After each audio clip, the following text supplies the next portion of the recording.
On a distant alien world, a human trader named Ray Calder wanders through a grim slave bazaar where beings of many species are sold for labor or pleasure.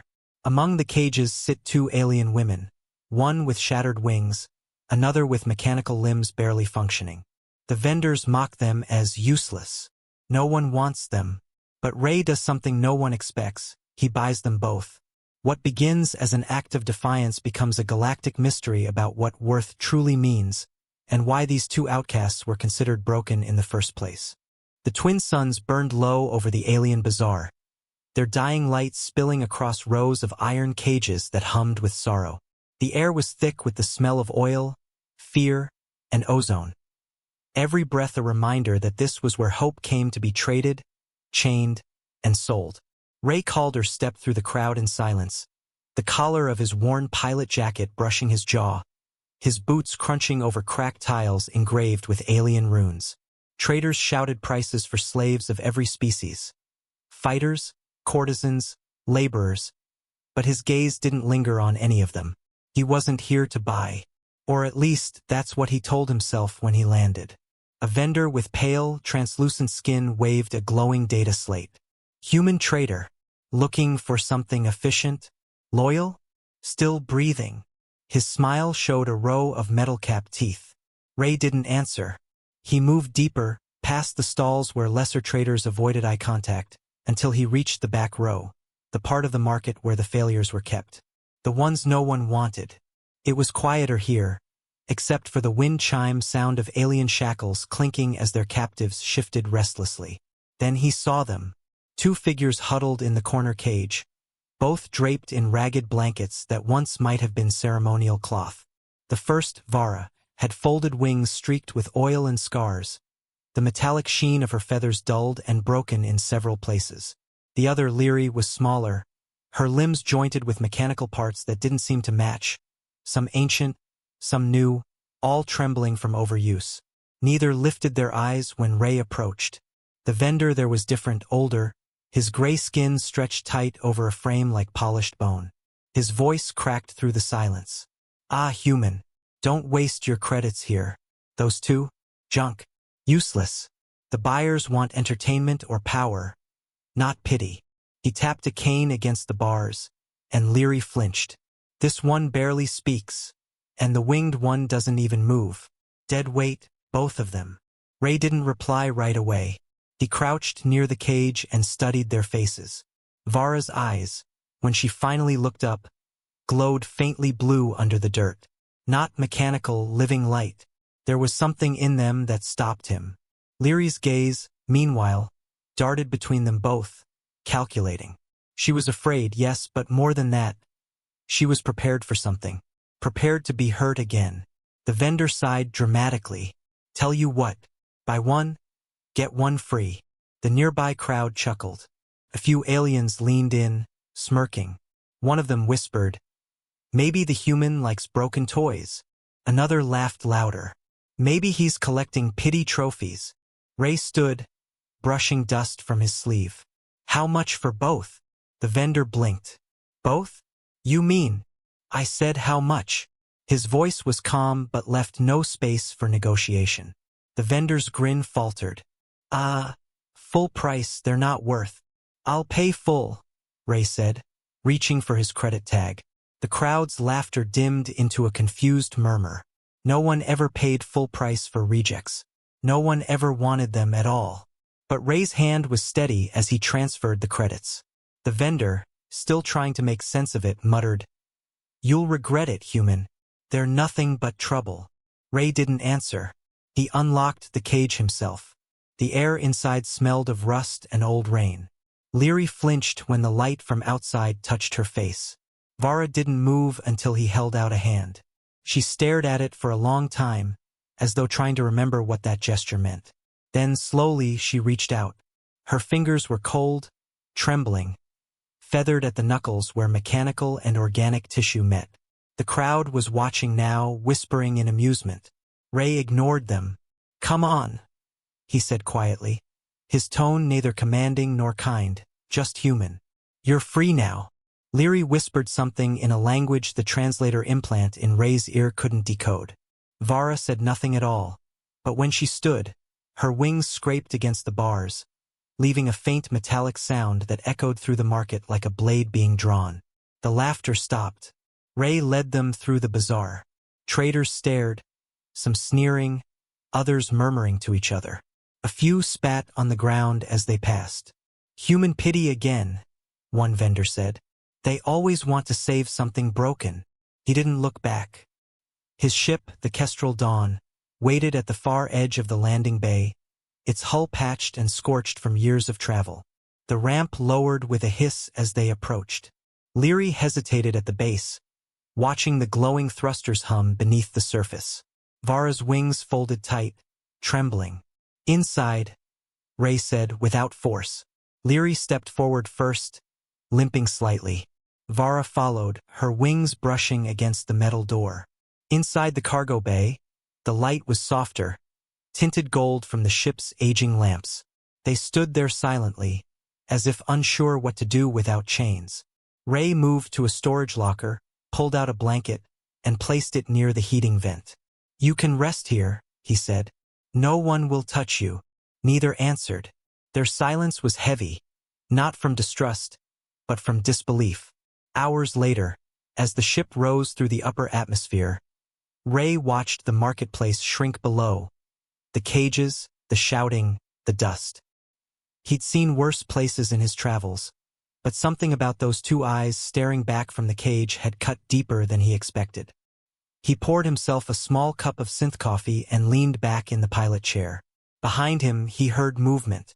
Leary had crept closer, her mechanical hand twitching as if she wanted to speak but didn't know how. Vara remained by the vent, eyes closed, wings shivering faintly in the recycled air. "Why?" Leary asked softly, her voice glitching through a translator node at her throat. Ray turned. "Why what? Why buy?" she managed, the word breaking in half like static. Ray looked at her for a long moment, then said, "Because someone had to." The ship jumped into faster-than-light travel. The stars stretched into long ribbons of light, and for the first time in a long while, the two who had been called worthless looked out at infinity, and wondered if maybe they had been bought for a reason beyond pity. But far behind them, in the bazaar's shadowed office, the old vendor was speaking into a hidden communicator. His voice was trembling now. "Yes, he took them. Both." A voice on the other end hissed through static. "Then the human doesn't know what he's done." The vendor swallowed. "Should I send word to—" "No," the voice interrupted. "Send the hunters, before they remember who they are." And in the depths of hyperspace, the Kestrel Dawn sped on, carrying 3 souls, 2 broken, 1 unknowingly hunted, into the dark that always remembers. The Kestrel Dawn drifted in silence through the edge of a blue nebula, its engines pulsing softly against the sea of stars. Inside, the hum of power conduits echoed like a heartbeat. Vara sat near the heating vent, her folded wings catching the faint shimmer of recycled light. Leary stood by the viewport, her reflection half metal, half skin, watching the endless void. Ray Calder had said almost nothing since their escape from the market.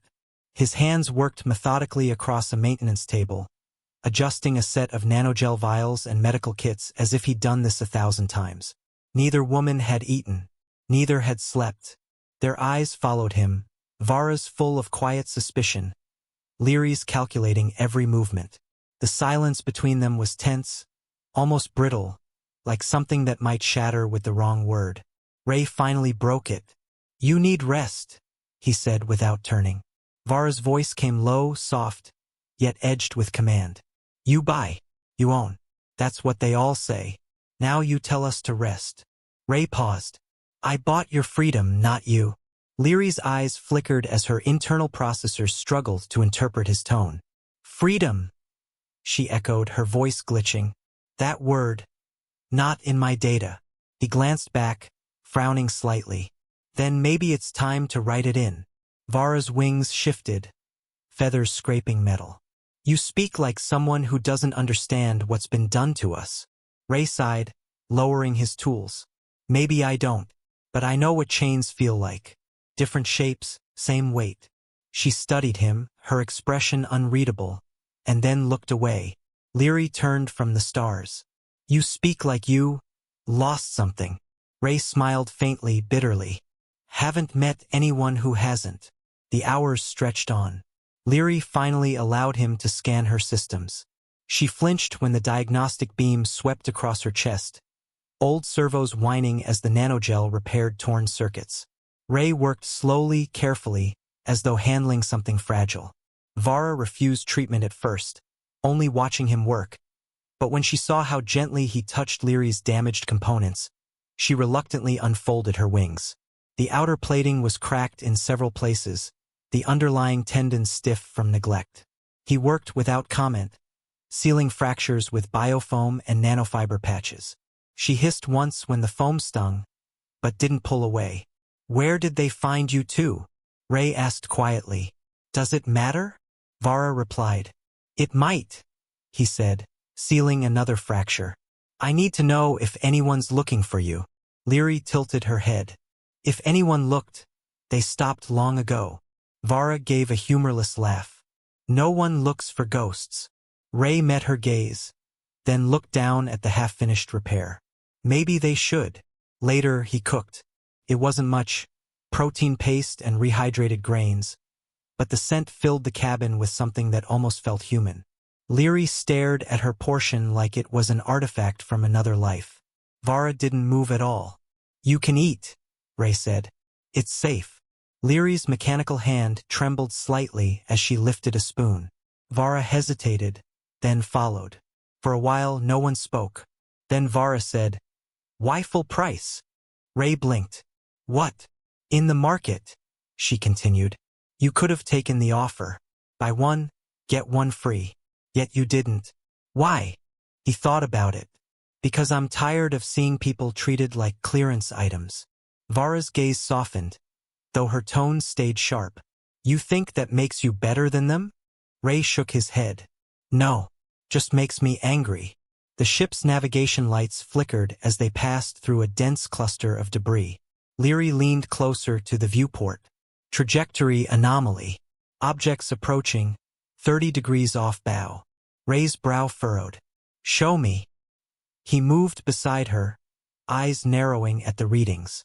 A small blip pulsed red on the radar, then vanished. A signal flickered through comms, too faint to identify. Probably just junk, he murmured. But Vara's feathers rippled uneasily. No, that was a scanner pulse. Someone's watching.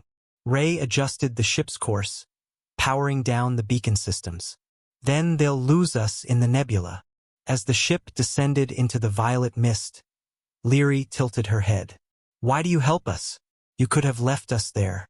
Sold us again. He hesitated before answering. Because once, someone helped me when I didn't deserve it. Leary's gaze stayed on him. What happened to them? Ray looked away. They didn't make it.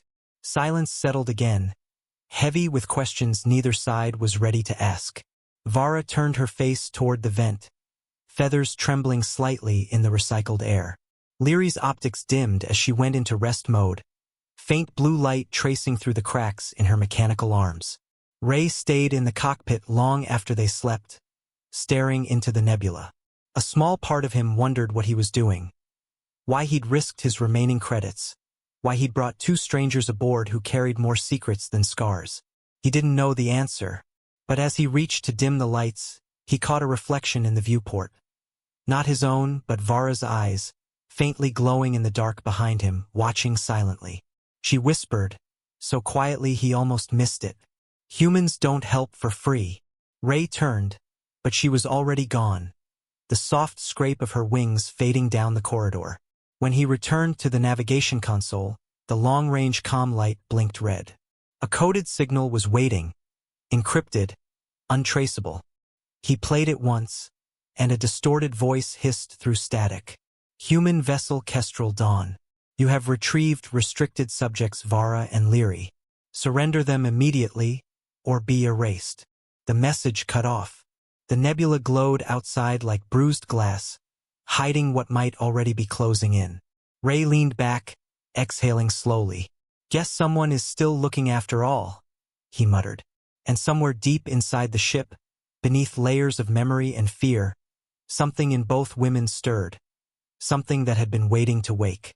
The nebula outside had thinned into a pale river of dust when Leary finally spoke again. For 2 days she had kept to herself, quietly recalibrating her damaged limbs and whispering to the ship's interface when she thought Ray wasn't listening. Vara stayed mostly in the corner of the cabin, wings furled tight around her like armor, her eyes tracking everything but never settling anywhere too long. Ray had grown used to the quiet. He liked it that way, but when Leary's voice came through the dim light, soft and mechanical, it startled him all the same. "I remember a place," she said, her tone uncertain, like she was testing the sound of her own memory. Ray looked up from the console. "What kind of place?" She hesitated. "Metal, white walls of voices that sang numbers. They said my name wasn't mine. They said I was Model L13. Vara's gaze shifted, the faintest trace of interest flickering in her dull blue eyes. Ray leaned back, crossing his arms. "A lab?" Leary nodded slowly. "They made me to protect someone, but I don't know who. Every time I try to remember their face, it's blank, as if erased." "Erased how?" Ray asked. Her mechanical fingers twitched. "I see flashes, a hand touching my cheek, a word I can't translate, then pain, then darkness." Vara snorted softly. "You're wasting breath. He doesn't care about your memories." Ray turned his head toward her. "You think I don't?" She met his gaze. "I've seen your kind before. Humans come to our worlds, pretending to save what they can't even understand. You take what's broken, call it mercy, and leave before the pieces remember who they were." He said nothing for a while, his jaw tightening as the ship's hum filled the silence. Then he replied quietly, "Maybe you're right, but if I didn't care, you'd still be in a cage." Vara's wings flexed, a faint metallic rasp cutting through the room. She looked away, but her eyes softened. Leary's optical sensors dimmed slightly, as though absorbing the tone rather than the words. Later, when Ray went to check the reactor bay, Leary followed. He pretended not to notice at first. "Need something?" he asked, kneeling beside the fusion chamber. "You fix," she said. "Always fixing. The ship, the wings, us. Someone's got to." "Why?" she asked again, the same way she had on the first night. He smiled faintly. "Because it's what I'm good at. Even things that don't want to be fixed." That made him stop. He looked over his shoulder. Her eyes glowed faintly silver in the engine light. "Especially those," he said. A faint vibration ran through the hull, too subtle for normal sensors, but Vara felt it. She turned her head sharply, feathers bristling. "We're being scanned." Ray frowned, standing quickly and moving to the cockpit. "No, we're still in deep drift. Who'd be out here?" He tapped a few commands on the console. The radar pinged once, twice, then a faint blip appeared above them. "Ship in orbit," Vara said, eyes narrowing. "No markings." Leary's voice flattened to a mechanical monotone. "Signal source triangulated.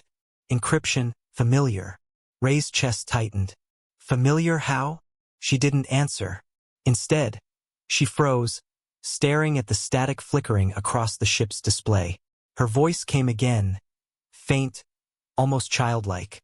"It's them." Ray's fingers danced across the controls, diverting power to the thrusters. "Hang on." The Kestrel Dawn surged forward, engines flaring as it dove toward the nebula's shadowed edge. Behind them, a pulse of white light burst from orbit, an energy beam that missed by meters but left a trail of searing particles across their shields. "Evasive pattern," Ray shouted, gripping the throttle. The ship spun, alarms flaring. Leary gripped the railing, her mechanical arms sparking as she held Vara steady. "Who are they?" Ray demanded. Vara's voice was calm but low, almost fatalistic. "Hunters. They come when someone's value outweighs their disappearance." Ray swore under his breath. "They think I stole you." Leary's voice broke through the chaos. "No. They think you remembered us." Before Ray could respond, the ship's console lit up again. An incoming signal. This one wasn't static. It was deliberate, sharp, and coded. The words scrolled across the screen in alien glyphs that slowly translated into his language. Subject recovered. Eliminate human. Ray's blood went cold. He stared at the message, then turned to the two women. Vara was staring at him, wings trembling slightly, but not from fear. You see, she said quietly, you should have left us. Too late for that, he muttered, locking the flight controls. The hunter's ship dropped from orbit, a sleek vessel of black alloy and burning plasma engines. It didn't broadcast a name. The silence was more terrifying than words. Ray dove low, threading the kestrel dawn through clouds of asteroid debris. Plasma bolts followed, burning trails through the dark. Leary's voice cut in. I can jam them. For 90 seconds. Do it. She placed her mechanical hand on the console, her fingers splitting into data spikes that plunged into the interface. Sparks flared, and her eyes flickered between blue and white. Signal disruption engaged. The pursuing ship flickered, its targeting system glitching. Ray seized the moment, cutting power and letting the kestrel drift into a nearby asteroid shadow. The silence that followed was suffocating. When the scanners finally cleared, Leary collapsed to her knees, breathing unevenly. Vara knelt beside her, brushing away a strand of wire from her cheek. You shouldn't have done that, Vara murmured. Ray crouched beside them, steadying Leary's shoulder. You okay? She nodded faintly. They won't stop. Ray looked between them. Then neither will I. For the first time, Vara didn't argue. She only watched him, something shifting in her expression. A crack forming in the wall she'd built around herself. Outside, the hunter's ship hovered, silent, scanning the void. Inside, 3 fugitives sat in the glow of flickering lights, bound by something none of them could name yet. Trust, fragile and trembling, born in the middle of fear. And far above, in the hunter's command deck, a voice whispered through a comm link. Target confirmed. Prepare for reclamation. The stars blinked like eyes that never slept. The hum of the ship was soft, steady, and alive, like the breathing of a creature that had carried too much pain and was finally resting. Leary lay motionless on the medbed, faint light rippling under her skin as Ray recalibrated the biostabilizers. Vara watched from the corner, her wings folded tight, eyes reflecting every pulse of the monitor. The quiet felt heavy, not peaceful, but uncertain, as if something unseen stirred beneath it. Her vitals are stable now, Ray murmured, adjusting the readout. But whatever's in her isn't human, Vara finished, voice sharp but not cruel. Ray nodded slightly. No, and neither are you. The silence that followed wasn't surprise, it was acknowledgement. Vara had stopped pretending long ago. Her blood wasn't red. Her bones weren't meant for gravity this week. She was built, not born, though she remembered being loved once, before the firestorms came. Leary's eyes fluttered open, bright for a moment, then dimming like fading stars. He's speaking truth, she whispered, voice rasping through a dry throat. You were not supposed to know. Ray looked at her, puzzled. Supposed to? Leary sat up slowly, body trembling. Her eyes were distant, as if she were staring through the metal walls into a past that refused to die. We were meant to be forgotten, she said. All of us.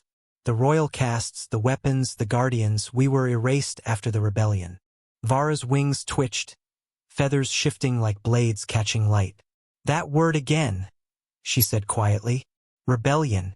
I hear it in fragments, but never see the faces. Leary nodded. Because our memories were sealed. Every survivor of that time carried failsafes, embedded commands that would destroy what we were if recalled. Ray frowned. Then how are you remembering now? Both women turned toward him at once, and Vara said softly, because of you. The words seemed to hang there, fragile and heavy at once. Ray blinked. Me? Your presence triggers it, Leary said. Your genetic code resonates with the sequence that binds ours. Ray stepped back slightly, confused. You're saying I carry the key? Vara finished. But you shouldn't. Humans were not part of our creation. Not back then. Ray's breath caught. He remembered something, a classified briefing from years ago before he'd gone rogue. Records of Project Veilborn, where human explorers discovered dormant alien archives locked with unknown genetic markers. They'd been trying to decode them ever since. Maybe we were, he said under his breath, just erased from your records. A flicker of light flashed through the medbay as Lyri's body convulsed. Her skin rippled with streams of golden circuitry that crawled up her neck and down her arms. Vara rushed forward, holding her still, but a sudden shockwave of energy burst outward, throwing both of them back. Ray caught the edge of the console and shouted, "What's happening to her?" Lyri's voice layered, two, then three tones overlapping, mechanical and ancient. Protocol EOS reactivated. Genetic signature confirmed. Memory seal releasing. Then she screamed. The sound wasn't human or alien. It was history tearing through metal, vibrating in their bones. The ship lights flickered and dimmed. The air filled with whispers in an unknown language. Vara crawled toward her, eyes wide. "Lyri, stop. You'll burn out your core." "I remember," Lyri gasped. "The palace? The fire. You were there, Vara, you." But before she could finish, her body went limp. Silence again, deep and absolute. Ray moved quickly, scanning her vitals. She's alive, but her neural pathways are flooded with old code. I've never seen anything like it. Vara stood, wings trembling. "You shouldn't have interfered, human." He turned sharply. "You'd rather she stayed a weapon locked in her own head?" Her jaw tightened. "You don't understand what waking those memories means. The Empire killed billions to bury that past. If they sense her signal..." Ray's console beeped. He looked down. Too late. A soft red light blinked on the screen. Incoming transmission, origin unknown. Vara stepped closer, voice low.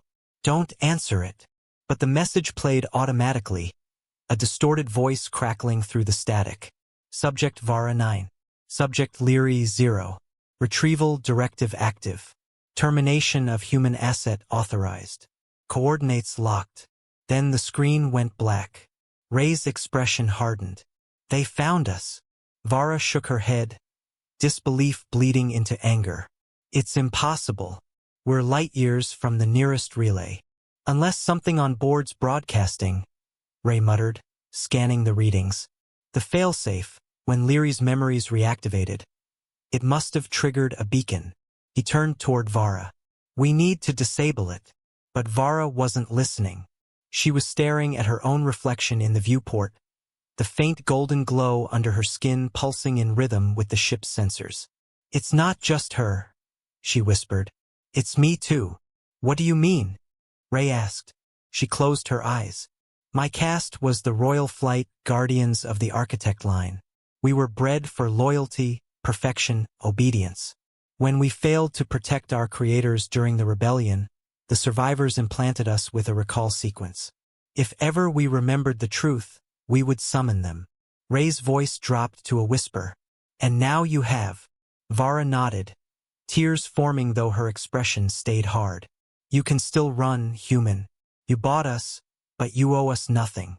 Drop us somewhere empty. Save yourself." Ray stared at her, then walked closer until they stood almost face to face. "I didn't buy slaves," he said quietly. "I freed 2 people. I'm not leaving either of you."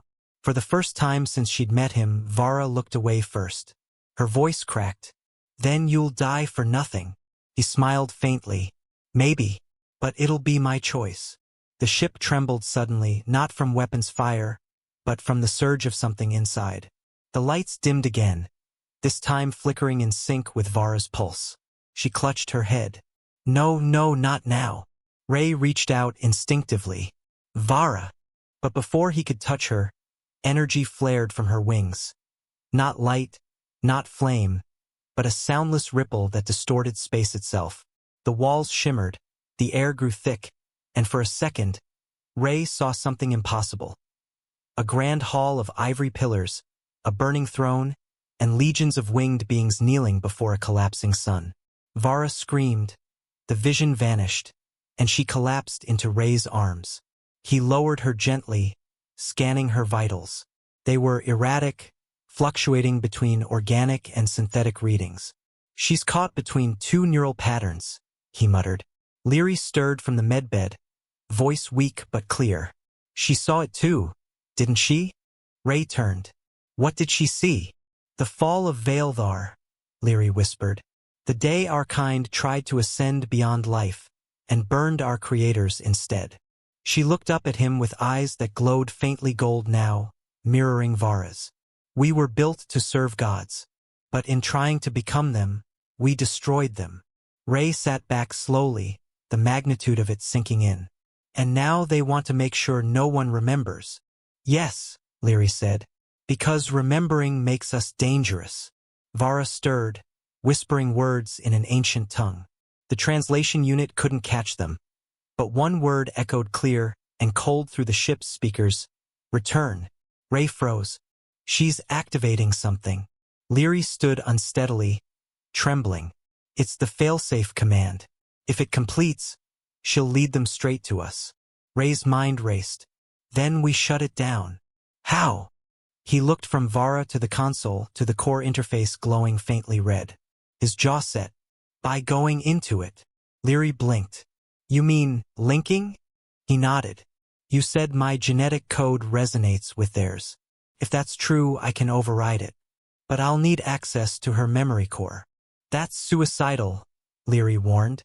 "One wrong pulse and your brain will melt." Ray smiled faintly. "Then let's not miss a pulse."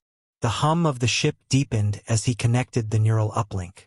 Vara's wings flickered once, her body glowing faintly. Leary stepped back, uncertain, as Ray closed his eyes and let the connection form. For a moment, everything went silent. Then, within the void, a voice whispered, soft, regal, broken. "You should not be here, human." Ray's breath caught. "Then you remember me." And somewhere in the dark between their minds, a light began to burn. The connection between Ray and Vara broke with a flash like lightning inside his mind. When he opened his eyes again, the medbay lights were dim, the air thick with the metallic taste of ozone. Vara lay unconscious, her pulse faint but steady. Leary stood nearby, eyes glowing faint blue, scanning the readouts. "She's stable," Leary said, though her voice was hollow. "But the signal? She already sent it before you broke the link." Ray wiped blood from his nose and forced a breath. "How much time do we have?" Leary tilted her head as data streamed across her iris display. 17 minutes. Maybe less. He didn't ask how she knew. The air had changed, thicker, heavier, the way it always did before trouble. Somewhere far beyond the hull, space itself seemed to hum in warning. Ray stumbled toward the cockpit, fingers flying over controls. The radar screen lit up with crimson dots, 1, then 5, then more. "They're not just ships," he muttered.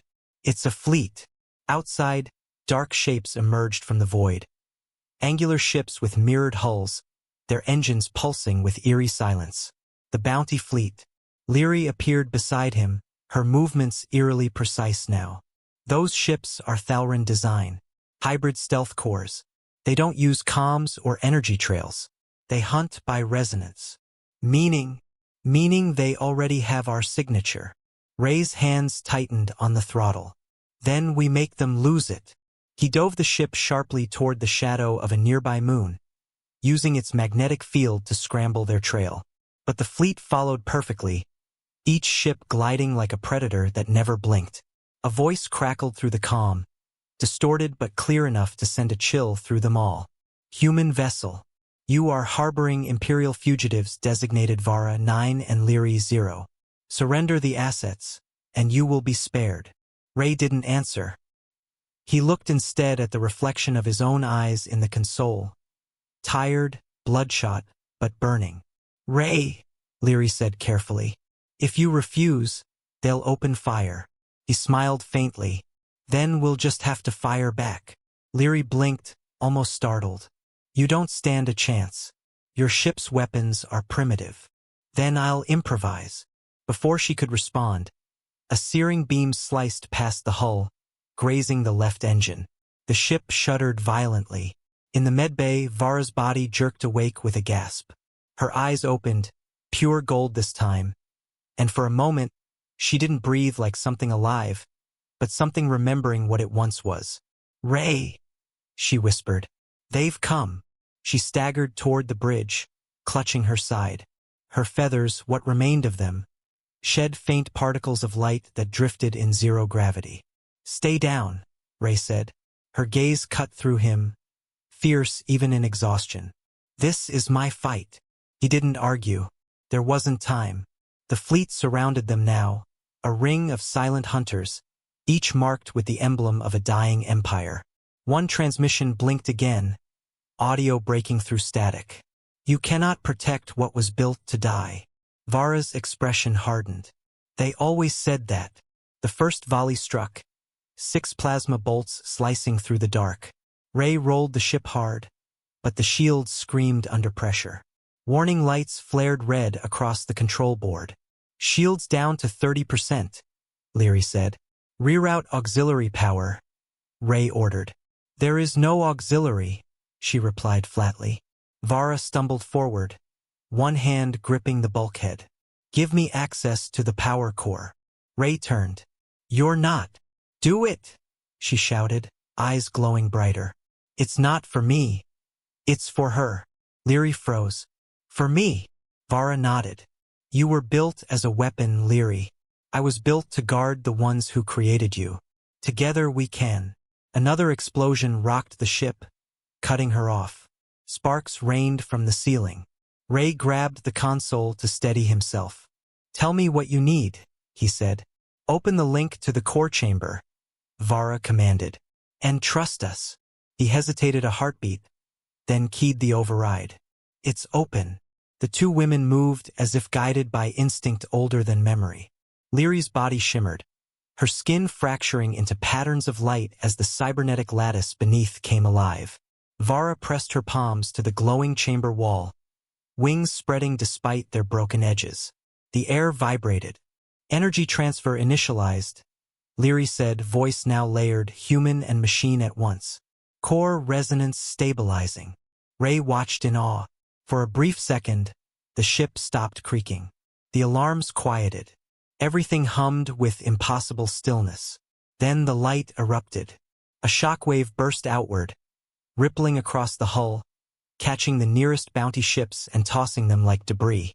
The void lit up in gold and blue, their combined energy forming a living pulse that shattered the fleet's formation. "Vara!" Ray shouted over the roar. "You'll overload the core." She looked back at him through the glow, smiling faintly. "Better to burn free than live bound." Outside, Leary's voice carried through the comm system, but it wasn't spoken through her lips. It echoed through the static, ancient and divine. "We are not your property." Then the energy released all at once. The explosion didn't sound like fire. It sounded like release, a low, trembling hum that tore through the stars. Half the bounty fleet disintegrated in light. The shockwave traveled for kilometers, slamming into a nearby colony moon orbiting below. The surface cracked, molten rivers lighting up the dark. Ray's heart sank as he saw the readings spike. "Vara, stop. You're hitting the colony." But it was too late. The power bled uncontrolled, flooding the ship with radiation. Ray slammed the emergency dampeners, sealing the reactor bay. The world went white and then silent. When the light faded, there was nothing left on the radar except drifting debris. The fleet was gone. So was most of the moon's atmosphere. Ray staggered to his feet, lungs burning from the thin air. "Leary, Vara." He found them both collapsed near the core chamber. Leary's eyes flickered weakly, the glow fading. Vara lay beside her, blood seeping from where her wings had split open. He knelt, lifting Vara's head gently. "Hey, you're still here." Her lips curved faintly. "You didn't run." "I don't run," he said softly. "You should have learned that by now." She gave a weak laugh that turned into a cough. "You destroyed half a fleet, human." He looked out through the viewport, where the remains of the battle drifted like ghosts. "We also hit a colony." Leary's voice came faint, guilt threading every word. The inhabitants, some survived. Most didn't. Ray closed his eyes, feeling the weight settle deep in his chest. We saved ourselves by killing hundreds. Neither of them answered. The silence was heavier than the void. After a long moment, Vara whispered, "That's what the Empire wanted us to remember, that our power always costs." Leary looked at her, eyes dim but steady. "Then we must learn to use it differently." Ray stood slowly, his expression unreadable. "We'll make it right." "How?" Vara asked. He turned back to them, voice hard but quiet. "By not being what they built you to be. By fighting for something else." Leary frowned weakly. "And if they come again?" Ray's gaze shifted to the wreckage outside. "Then they'll learn what happens when humans fight for the ones everyone else calls broken." The ship floated in silence for a long time, its hull scarred and glowing faintly from residual heat.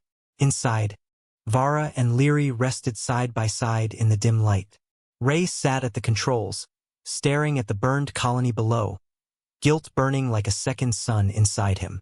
And yet, deep within the ship's systems, a signal pulsed faintly. Unknown. Origin untraceable. A new voice whispered through the static. "We saw your light, human. And now, they will too." Ray looked up sharply, scanning the sensors. Nothing. Just the endless dark. But he knew what it meant. The Empire was watching again. And this time they wouldn't send bounty hunters. They would come themselves.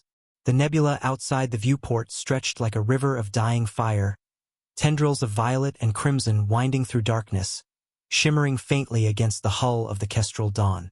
Ray's hands were steady on the controls, but the muscles in his jaw ached from tension. Every glimmering cloud in the gas stream could hide a fleet, an ambush, or worse, something waiting to harvest them the moment they slowed. Behind him, Vara leaned against the console, breathing ragged, her wings folded awkwardly around her. Leary was at the medbay interface, fingers dancing over the controls, as if coaxing the ship's systems into life with a touch more delicate than electricity itself. "You've been quiet," Ray said, breaking the silence. Leary didn't look up. "I am recalibrating the ship's systems to avoid being traced. Silence helps." "Not about that," he said. "About them." He gestured vaguely at the two women, though in this dim light, Vara was almost lost in shadow, her wings faintly glowing where injuries still refused to heal. Leary paused, fingers hovering over the console. "What do you want to know?" Ray swallowed. "Everything. Who they were, why the Empire wanted them erased, and why a vendor in a backwater market would try to sell them as if they were trash." Vara's gaze snapped to him, eyes flashing gold even in the low light. "Trash is exactly what we were to them." Leary's voice cut in, calm but carrying weight. "You do not yet understand, human. We were not simply weapons. We were remnants of a civilization that the current Empire wiped from the stars." Ray's fingers froze on the throttle. "A civilization? That's genocide." "Yes," Leary said quietly, almost mechanically. "The Veil Theory. An entire species extinguished. Our kind, royal caste, guardians, constructs, everything that could think or resist or preserve knowledge terminated. The Empire declared our culture irrelevant, our technology dangerous, our memory forbidden." Vara flexed her wings, the sound faint, almost metallic. "I watched my sisters fall one by one, destroyed by their own people. By design. They left us for dead. Then, you survived by accident?" Ray asked. "Not accident," Leary said. "Strategy. The vendor you encountered was not a merchant. He was a disposal agent, a cleaner, a way for the Empire to rid itself of dangerous relics without attracting attention. He was a front, a mask. He did not sell us because we had value. He sold us because he was ordered to remove what could not be destroyed openly." Ray's stomach twisted. "And he left you for someone else to claim?" Vara's laugh was bitter, jagged with memory. "Claim? You think this is about ownership? He offered us for free because no one else dared. He knew a human would come. He knew someone with curiosity and recklessness would take the bait. And now, you are the bait." Ray frowned. Bait? Yes, Leary said, finally looking at him, eyes glowing faintly silver. Because you, human, are visible now. They will come. Not for us, they will come for what you carry inside. You are the key to the Veiltheri memory sequence, the genetic pattern that triggers it. You walked into the trap willingly. Ray gritted his teeth. I didn't walk anywhere. I saved them. Saved them from what? Vara asked sharply. From life or death. There is no difference. They built us for obedience. The moment we defied it, we became criminals, rebels, ghosts. The Empire left death in our wake. He swallowed, scanning the dying nebula ahead. Clouds of charged particles glowed with violent light, crackling against their shields. Each turn, each dive could hide them or destroy them. Then we defy it, he said simply. We do what they never expected. We survive. Together. Vara's gaze softened for a fraction of a second before hardening again. Defiance has a price, human. You don't yet know how heavy it will be. Ray's voice was quiet. I know the cost of turning away. I've done it before. Not this time. The ship lurched violently as a pulse of energy flared in the distance. Ray yanked the controls, banking hard through the gas clouds. Red lights flashed across the dashboard. Interceptors dropping from stealth. Engines flaring as they locked onto the Kestrel Dawn. They've found us again, Leary said. Not again, Ray muttered. They never left. Vara's body moved before her mind fully processed it. She pressed her palms to the control panel beside her, drawing on a faint golden energy that pulsed from her wings and veins. The ship responded almost as if alive, shields rippling and energy redistributing in real time. Leary's cybernetic systems flared, dormant weapons deep within her core awakening. Streams of golden white light arced across the floor, and she whispered commands to the ship in a language that was more code than words. Ray realized, stomach tightening, that this was no longer a simple chase. The two women were weapons, their biology, their technology, and their memories combined into something capable of annihilation. They're going to use themselves to protect us, Ray said quietly, almost to himself. They have no other choice, Leary replied. Vara flexed her wings, the fractures along the edges glowing faintly as energy coursed through them. Her hands rose to the console, eyes blazing. Then we give them something to remember, she said, voice calm and terrifying at once. Outside, the interceptors accelerated. Their targeting arrays glowed, scanning for residual signatures. Ray of the Kestrel into a narrow corridor of the nebula, plasma trails cutting jagged lines through the colored gas. The enemy fired, beams slicing across the void, but Leary's systems flared in response, creating interference fields that reflected and dispersed energy, forcing the hunters to adjust constantly. Vara's wings flared, golden light spilling into the ship's systems. Every motion, every pulse, made the vessel respond like a living thing. Ray could barely keep up, steering while monitors screamed, engines groaned, and every alarm blared at once. Then the first wave of interceptors struck the edge of the nebula's dense particle field. Energy arcs erupted as the clouds ignited under the barrage. Ray held his breath as he maneuvered the ship through spiraling storms of light and fire. The nebula's radiation flared across the shields, distorting every sensor. Leary, Ray shouted over the din. How long can you hold them? Minutes, she said flatly. Maybe seconds if they push harder. Vara's voice, calm but resonant, cut through the chaos. Do not falter. They are nothing compared to what we survived. The next moments became a blur of light, sound, and energy. The ship lurched, shields flaring, interceptors being shredded by pulses of energy from Leary's awakened systems and Vara's broken but brilliant wings. Ray maneuvered through the storm, dodging beams and debris, sweat and blood mingling on his brow. When the last interceptor exploded in a brilliant flash, the Kestrel Dawn floated through the nebula's dying light, battered but intact. Ray looked around at the women beside him, Vara bleeding along her wings, breathing heavily, glowing faintly, her eyes luminous and proud. Leary's cybernetic systems sputtered, smoke curling from vents, but her eyes shone with a calm energy, faintly golden and resolute. "Are we safe?" Ray asked, though even he didn't fully believe it. "For now," Leary said, "but the Empire will know we survived. They will come again." Vara flexed her wings slowly, staring through the viewport at the nebula. "And when they do," she said softly, almost to herself, "they will learn that ghosts of the past cannot be controlled." Ray exhaled, sinking into the captain's chair, letting the adrenaline drain.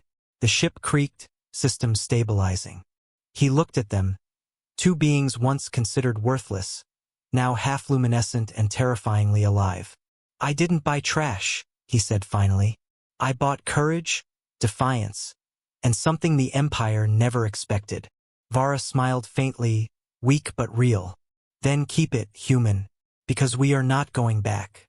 Not ever." Outside, the dying nebula stretched on, its colors muted but radiant, reflecting the ruin and rebirth of life within it. The fleet may have come for them once, twice, but they would not stop. And the women who had survived extinction, memory wipes, and enslavement now glowed with a light that refused to die. Ray set the course for the outer rim. Ahead, the void was endless, but for the first time, he didn't feel the weight of hopelessness. Between them, the bond forged through blood, fire, and survival was unbreakable. And somewhere far beyond the nebula, hidden eyes were watching, waiting for the human and the two women he had saved. They did not yet understand that the price of defiance was survival, and survival was power. The Kestrel Dawn sailed into the void, battered but burning, carrying not just fugitives but the last echoes of a civilization the Empire had tried to erase. And somewhere in the shadows, the Empire whispered a single dreadful word: "They cannot exist." The hum of the Kestrel Dawn felt different now, heavier, more insistent. Ray sat at the controls, staring at the blinking interface, while Vara leaned against the viewport, wings folded tight, trembling ever so slightly. Leary floated in the medbay chamber, her cybernetic core casting flickering patterns of gold and silver light across the walls. Ray knew, without needing confirmation, that something was stirring inside her. Something old, something dangerous, and something they had yet to understand. "Ray," Leary said, voice soft but layered, almost melodic, "there's a message within me, hidden, encrypted beneath my core functions." He leaned closer. "A message?" "Yes," she said, eyes flickering as data scrolled across her iris displays. "Coordinates to a planet designated forbidden in every record known to the Empire. No one survives the journey unless they are marked." "Marked?" Ray asked cautiously, already sensing what she meant. "The Veil Theory left safeguards," Leary explained. "Every construct, every royal cast member carries a signature. Without it, the destination is lethal. We were built to access it, but we were never meant to go freely. Not after the Empire's purge." Vara's wings twitched involuntarily. "I remember the old warnings," she said quietly, almost as if speaking to herself. "Legends of fire and betrayal.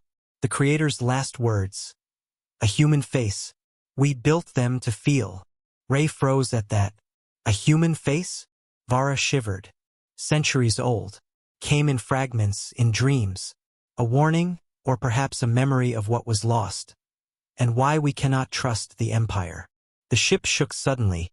A minor tremor from an unseen burst outside the nebula. Ray's hands flew over the controls. "We need to move. If the Empire traces us here." "They will," Leary said. "They always do. But this is not just a journey. It is a test." "Test for what?" Ray demanded. "For you, for us," Leary said. "For what it means to survive and defy what we were designed to obey. The Forbidden Planet, it holds the heart of the machine. The secret the Empire tried to erase." Vara's gaze, usually steady, faltered. "Heart of the machine, and yet it is alive. It remembers everything. Every rebellion, every betrayal, every act of defiance." Ray exhaled slowly.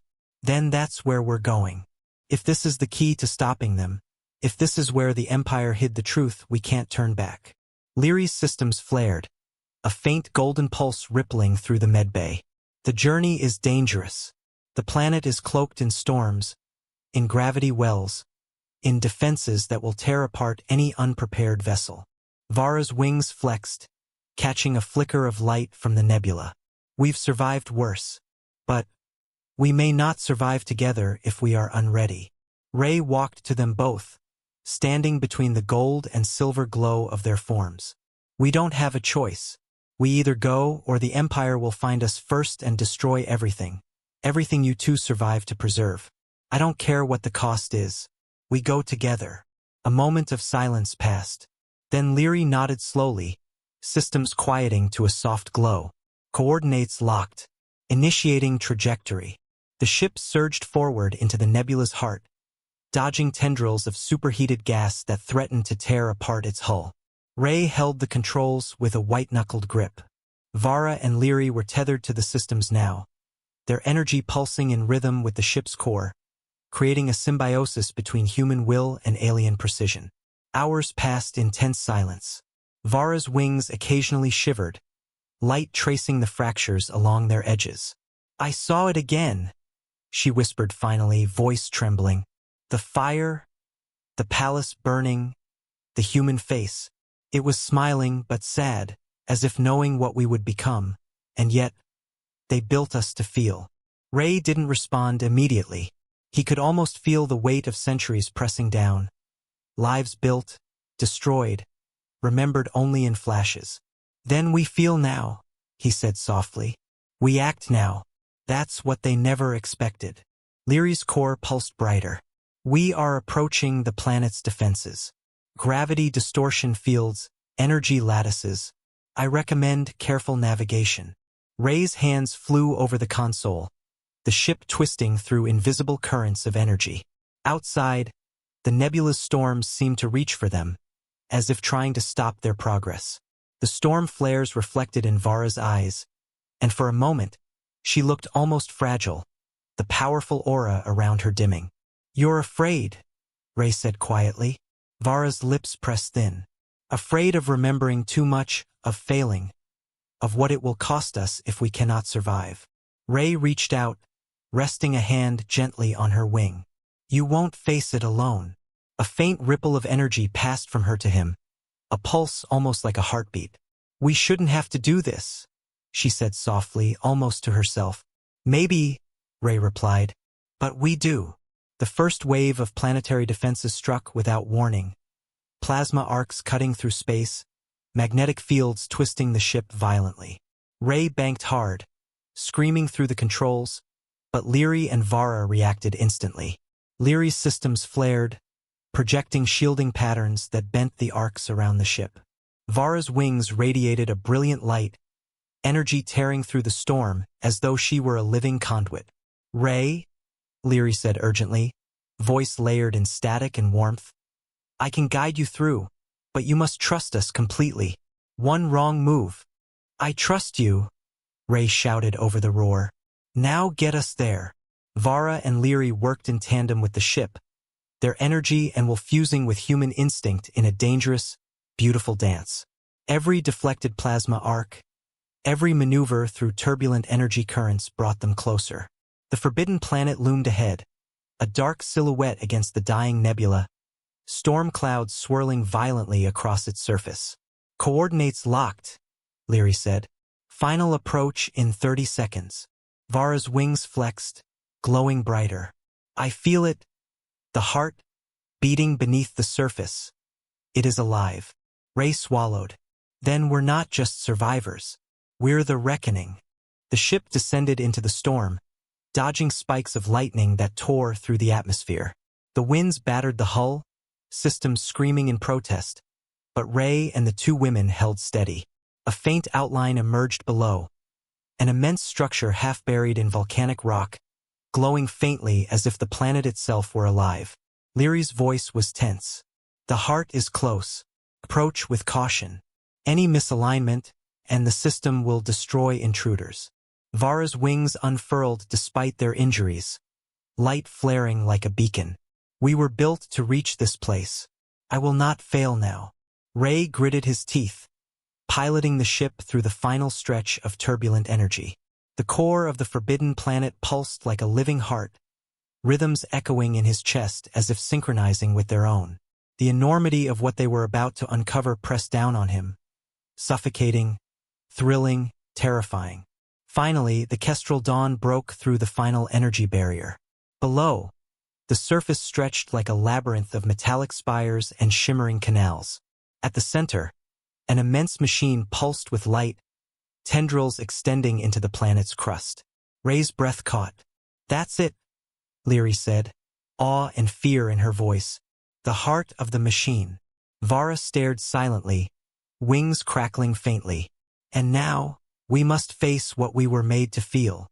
Ray's hand rested on the console, eyes fixed on the glowing core below. "Then we go together, all of us." And somewhere deep within the machine, hidden for centuries, a voice whispered in code that no human had ever heard. "They have arrived." The nebula outside flared one last time, lighting the trio in gold and silver brilliance, before fading into the darkness. The heart of the machine awaited, and it would judge them all. The kestrel dawn hovered over the surface of the forbidden planet, suspended like a fragile spark above a graveyard of steel and bone.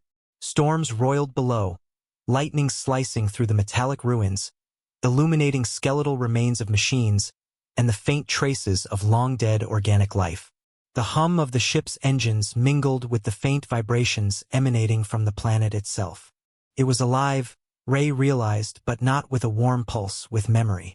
Vara's eyes glowed faintly gold as she pressed a hand to the viewport. I remember this place," she whispered, voice trembling. "Fragments, fire, cold halls, laughter, screams. It is my origin." Leary's systems flared, casting faint silver and gold light across the cabin. "And mine, the lab, the fusion chambers, they were meant to link human and alien DNA, to create soul-linked hybrids capable of thought, emotion, obedience, and rebellion. We were prototypes." Ray stared at them, trying to digest the weight of their words. "Soul-linked hybrids?" "Yes," Leary said. "Our memories, our instincts, even our emotions were engineered to be shared across species, human and Veiltheri. We were the perfect bridge between two civilizations. But the project failed. Too dangerous, too aware. They erased us. They destroyed the records. They tried to bury us." Vara's gaze sharpened. "Burying us didn't erase us. The planet remembers." "Remembers?" Ray asked, feeling a chill crawl along his spine. "Every particle here holds memory," Leary explained. "Every machine, every strand of metal, every organ we had as prototypes.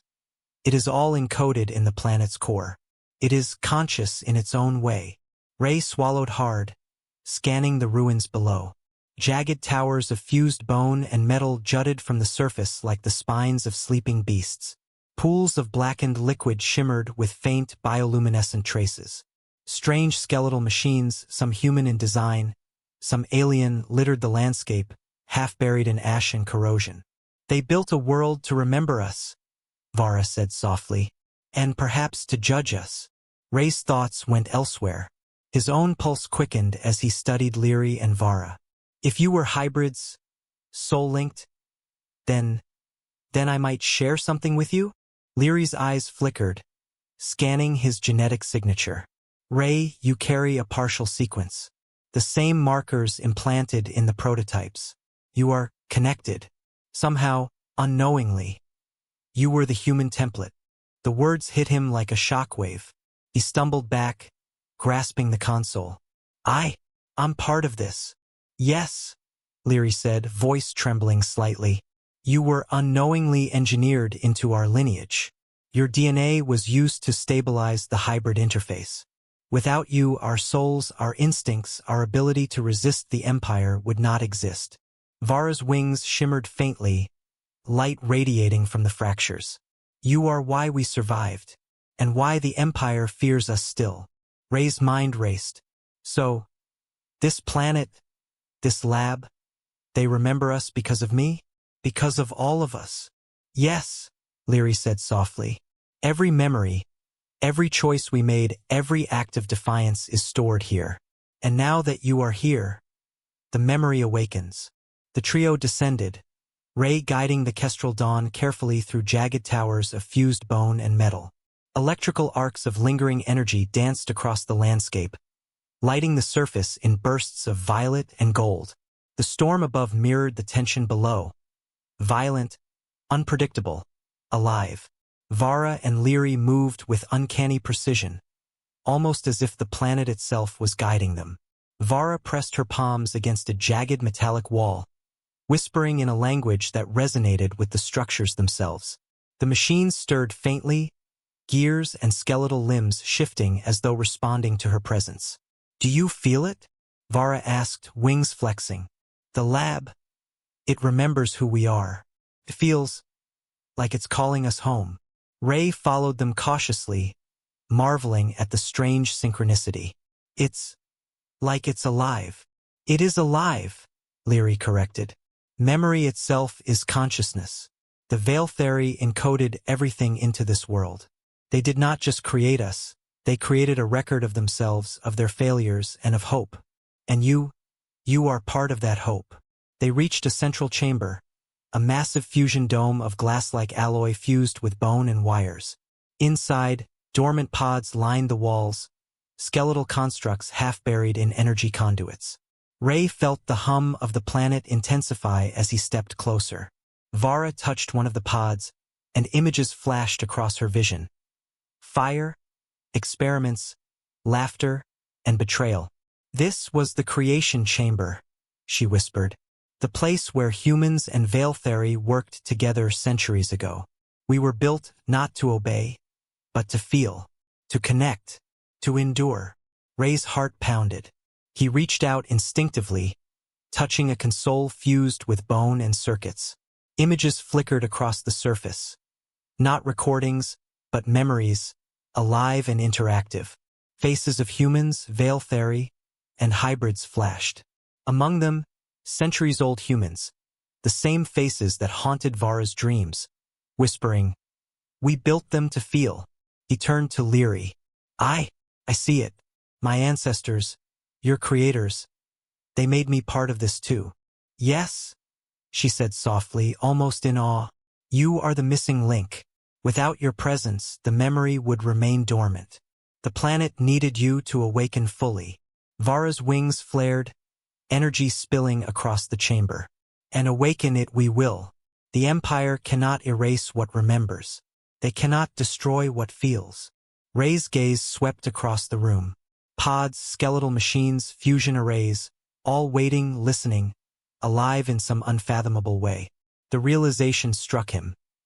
This planet was a vault of consciousness, of hybrid souls, of rebellion encoded into matter itself.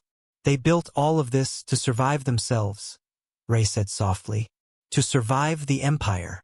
And now," Leary added, eyes glinting gold and silver, "we are the key to awakening it completely." Outside, the storm flared higher, electricity dancing over the landscape, as if the planet recognized the return of its children. Energy pulsed through the metallic ruins, sparking and coiling across skeletal remains. The planet was alive, remembering, preparing. Vara turned to Ray, eyes fierce but luminous. "You were never meant to come here alone. But now that you have, we can reclaim what they tried to erase. Not as slaves, not as tools, but as the memory itself." Ray swallowed, awe and fear warring inside him. "Then we do this together," he said. "All of us, no one left behind." Leary's core pulsed brighter. "The awakening begins. But the Empire, they will know. They will come. And they will not understand what they face." Vara spread her wings fully, light spilling like a beacon across the chamber. "Then let them learn." The hum of the planet intensified, reverberating through the trio. Machines stirred, skeletal constructs shifting, dormant energy conduits flickering to life. The memory of centuries, of creation, of rebellion, surged through the air. And in that moment, Ray realized that the planet was not merely a graveyard. It was a heart, a living testament to a civilization erased, a warning, and a promise. They were no longer fugitives. They were the awakening. The kestrel dawn trembled slightly as the chamber pulsed with energy. Outside, the storm raged, but within, light flowed and memory spoke. The Empire would come. But now the planet remembered them. And what remembers cannot be controlled. The sky above the forbidden planet was a tapestry of fire and darkness. Fleet after fleet of the Empire's warships emerged from hyperspace, each vessel casting long, menacing shadows across the landscape. Energy pulses streaked through the clouds, scanners probed the surface, and every eye in the Empire's command hungered for the destruction of what they considered an abomination. On the ground, Vara and Lyri stood with Ray, the kestrel dawn anchored above, thrumming with energy in resonance with the planet's memory. The air vibrated with anticipation, as though the planet itself knew the reckoning had arrived. "They will not leave a single trace," Lyri said, voice calm but laced with tension. "The Empire's orders are absolute. They do not negotiate. They eradicate." Ray's jaw tightened. "Then we don't negotiate either. They'll have to go through us first." Vara's wings unfurled, the fractures along their edges glowing like molten gold. "Then let them try," she said, voice low, almost a growl. Her light expanded, washing over the ruins, illuminating skeletal machines and energy conduits. "If they strike at more than flesh and metal. They strike at memory itself. And memory remembers." The first salvo of plasma beams erupted from the Empire's fleet, cutting through the storm sky and impacting the metallic graveyard below. The ground shook, fragments of bone and machine flying in all directions. Ray's fingers flew over the ship's controls, evading incoming fire, but the sheer scale of the assault was overwhelming. "They've underestimated us," Ray shouted, leaning over the console as shields flared. "This isn't just a planet, it's alive." Lyri's systems flared, pulses of silver energy extending from her core into the kestrel dawn. "And I am part of it. I can merge my energy with the ship to enhance its defenses. But it will cost me more than I can predict." Ray's eyes widened. "Do it. Now." Lyri's core expanded, energy radiating outward in streams of silver and gold that intertwined with the ship's systems. Lights flared, shields rippled, and the kestrel dawn responded like a living creature, moving with precision and strength beyond any human pilot's skill. Outside, plasma volleys struck the ship and reflected harmlessly, diverted by energy streams pulsing in perfect sync with Lyri's cybernetic consciousness. Vara stepped forward, wings glowing with a searing light. "I cannot let them harm you," she said, eyes blazing. "I will shield this planet, this ship, you." Without warning, she lifted off, energy blazing from her wings, as she intercepted a massive plasma volley hurtling toward the ship. The air sizzled and screamed as her wings absorbed the energy, fractures splintering further, light flickering and intensifying. Ray's heart lurched. "Vara!" he yelled, fear breaking through. "I am not afraid," she shouted back, her voice fierce and resolute. "I protect what cannot defend itself." The energy consumed her wings entirely. Light flared so brightly it seemed to pierce the storm above. And then, with a final, blinding pulse, the attack was absorbed. Vara hung, battered but glowing faintly, energy streaming from her body like molten gold. Lyri's systems hummed in response, her own energy intertwining with the kestrel dawn as she directed defensive pulses and countermeasures. Mechanical constructs across the planet's surface stirred, skeletal limbs and dormant weapons activating, aligning with the hybrid resonance that now dominated the battlefield. Ray's hands flew across the controls, coordinating attacks and dodges in perfect rhythm with Lyri's energy pulses. "We're not just surviving," he realized aloud. "We're fighting as one, human, Veil Fairy, hybrid, and memory itself."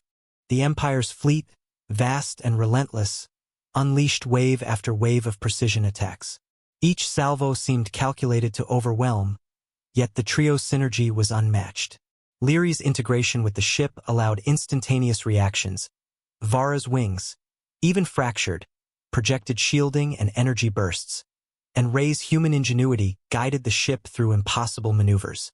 From orbit, the Empire's command could not understand what they faced. Sensors detected energy signatures far exceeding expectations. The planet's surface pulsed with memory energy, defensive arrays aligning instinctively with the hybrid's will. Every strike they launched was countered, every maneuver anticipated. Amid the chaos, Ray shouted, voice raw but firm, "Listen to me, everyone in the fleet. These are not weapons. These are people, hybrids with memory, thought, and feeling. You are attacking life itself." The fleet paused, hesitation rippling through the ranks. Sensors picked up readings impossible to reconcile, life signatures combined with energy patterns no human or alien should possess. Some captains whispered into comms, questioning orders, yet fear and discipline held most in place. Vara, despite her injuries, landed on the ground, golden energy spilling like molten rivers from her body. "I will hold them," she declared. Light flared outward in a dome, reflecting plasma bolts and sending some ships spiraling into the storm below. "You will not touch this planet, not while I breathe." Leary's voice, filtered through the ship and planetary systems, added, "And I will fight with them. My core is merged with the vessel, and together we are more than a fleet. We are the memory of a civilization the Empire tried to erase. You cannot destroy what remembers, nor what feels." The battle escalated into a storm of light, energy, and sound. Plasma strikes clashed with memory-imbued defenses, the Kestrel dawn darting through the chaos, guided by Leary's integrated consciousness. Vara radiated energy to shield the ship and ground, while skeletal constructs of the planet's graveyard activated, launching counterattacks in perfect synchronization. Ray realized the full magnitude of their power. The Empire had no frame of reference for this. Every strategy, every attack they deployed was anticipated and countered instinctively. The hybrid's energy intertwined with the planet's memory, creating an adaptive battlefield that could not be predicted. One by one, enemy ships fell, torn apart by plasma reflection, energy absorption, or direct strikes from the planet itself. Yet the cost was steep.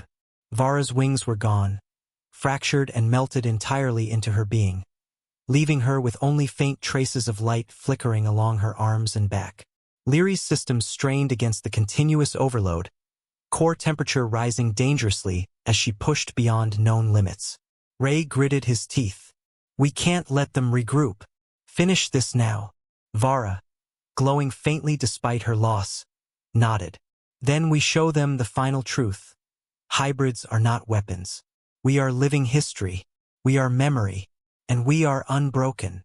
With a surge of combined energy, Leary directed the Kestrel Dawn in a series of devastating strikes against the remaining fleet.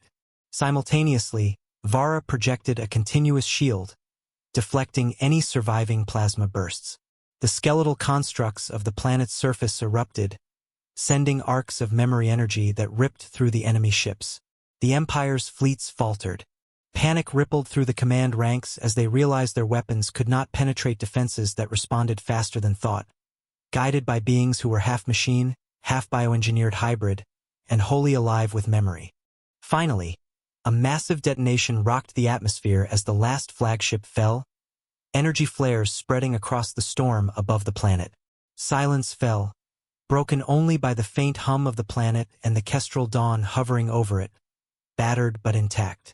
Ray exhaled, gripping the console. Is it over?" Vara sank to her knees, faint light pulsing along her form. "For now," she said softly. "But the Empire will remember, and they will return. We cannot let our guard down. But they know. They can never erase us again." Leary's core flickered, systems stabilizing after the overload. "The judgment has been rendered. We stood. We survived. We declared the hybrids as life, not property. That alone will echo across the Empire." Ray's gaze shifted to both women. "You saved everyone. Not just me. Not just the planet. You saved the memory of your civilization, and the future of anyone who survives it." Vara smiled faintly, pain and pride mingling in her expression. We are more than wings, more than cores, more than tools. We are history, alive. And now you, human, are part of it too. The storm above began to dissipate, lightning fading into faint traces, leaving the planet glowing with a soft, pulsing light. The graveyard of machines and bone was no longer lifeless. It hummed with memory, energy, and life, responding to the three figures who had dared to declare their own judgment. Ray looked out at the horizon. The Empire may strike again, but he understood now that this was bigger than them, bigger than a single fleet. The planet remembered, the hybrids remembered, and he remembered. Together, they were no longer prey or victims. They were defiance made flesh and light. And somewhere deep in the galaxy, a whisper traveled through fleets and command channels. The hybrids live. The humans are part of them. The judgment cannot be undone. The planet's surface was a scarred battlefield. Smoke rose in ghostly plumes from fractured spires of metal and bone. Lightning etched jagged veins across the darkened sky, and the air itself seemed charged with the echoes of what had been and what had survived. The Empire's fleets had retreated, their pride shattered, their orders impossible to fulfill. But victory came at a price, and the weight of survival pressed heavily on those who remained. Ray stood at the helm of the Kestrel Dawn, eyes scanning the horizon. The merging of his consciousness with Leary and, indirectly, with Vara had been taxing beyond measure.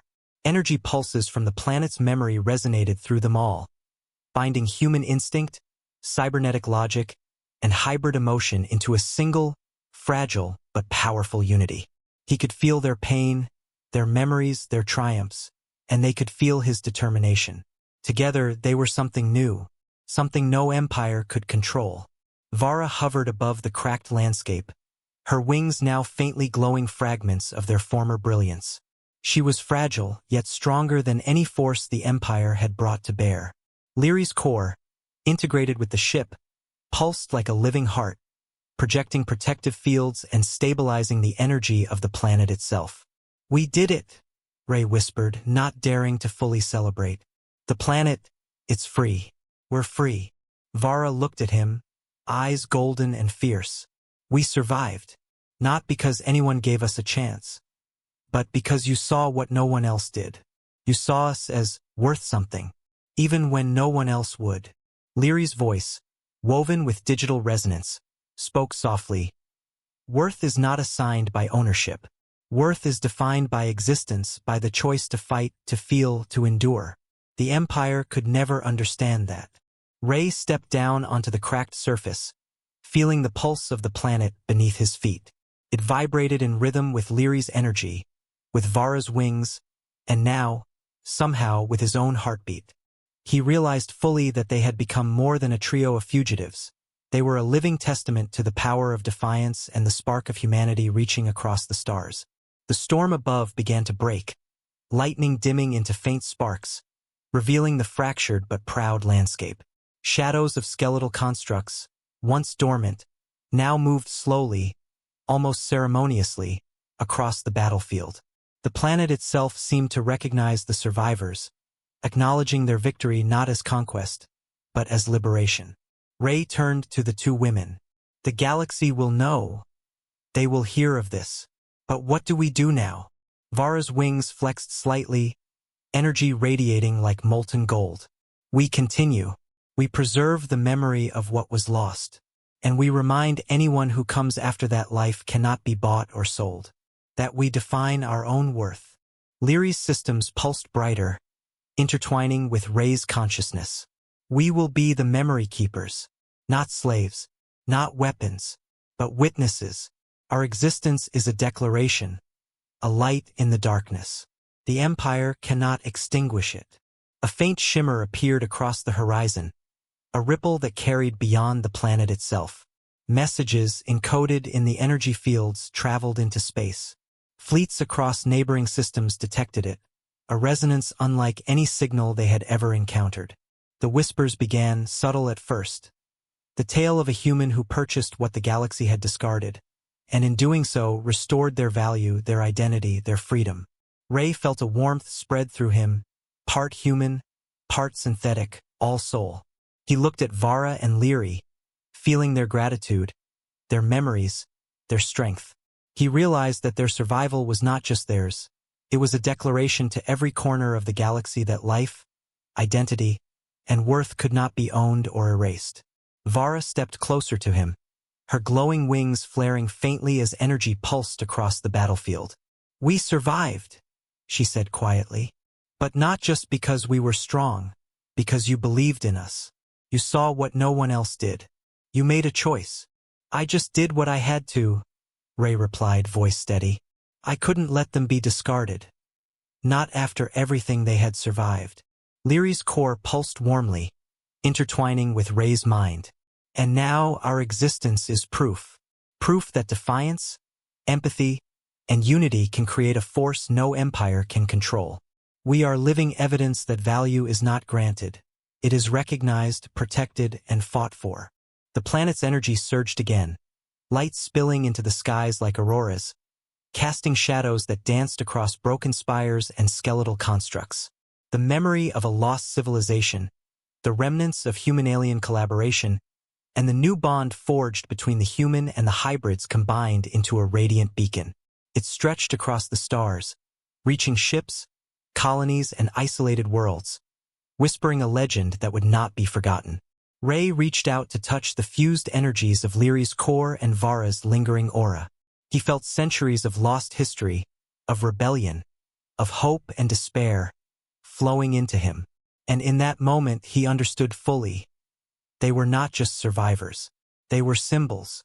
The galaxy would remember them, not as weapons, not as property, but as living proof of what it meant to defy control, to restore dignity, and to light a path where none had been offered. The horizon shimmered as new structures of memory energy rose from the planet's surface, shaped by the combined will of human and hybrid. These formations were not fortresses, but monuments, living testimonies to defiance, freedom, and recognition of intrinsic worth. They pulsed with life, capable of interacting with any being who approached, sharing memory, warning, or welcoming, depending on the visitor's intent. Vara smiled faintly, energy radiating softly. "We have made something no empire can take. We've created life, memory, and freedom intertwined. This is our gift and our warning." Ray nodded, feeling the weight and power of what they had accomplished. "Then let it be known. Let the galaxy hear the legend. That life cannot be bought, that worth cannot be discarded, and that even what was considered broken can become a light that defies the darkness." Lyri's systems pulsed in agreement, energy streams weaving into the planet's surface, embedding their consciousness into the memory of the world. "We are here," she said softly, "and we will be remembered, not as property, not as tools, not as failures, but as proof that life, that worth, that freedom belongs to those who recognize it." Ray took a deep breath, feeling the planet's pulse through his being, Lyri's systems humming through his mind, and Vara's lingering energy brushing against his skin like warmth. He realized that their journey had changed not only themselves, but the galaxy. The story of a human who bought what others threw away would spread across star systems, whispered in corridors, recorded in histories, and carried in the hearts of those who refused to submit. And as the twin suns rose over the battered horizon, bathing the planet in light, Ray, Vara, and Lyri stood together. Half human, half hybrid, all soul. The galaxy would never forget them. For even in a universe that sought to own, erase, or discard, some lights could not be extinguished. They would burn forever. The whispers spread. A human had dared to buy what others had thrown away. And in doing so, he had returned them to life, to dignity, and to worth. A legend had begun. And somewhere in the distant stars, the echoes of memory, defiance, and life itself whispered again. They are ours, but they belong to no one.